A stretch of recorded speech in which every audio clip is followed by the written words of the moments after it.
This is the leg for a bed, and the headboard will go into the curved part here. I want to draw a pencil line down the center of that curve so that I can locate mortices. I made this simple jig which has guide pins from a router table screwed into a piece of plywood and a pencil hole right in the center.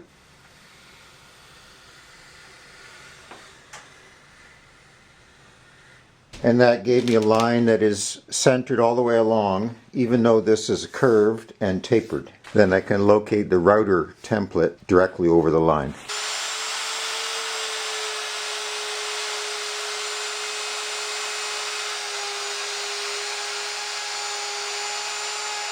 So there's 3 mortices along the curve and centered on the curve.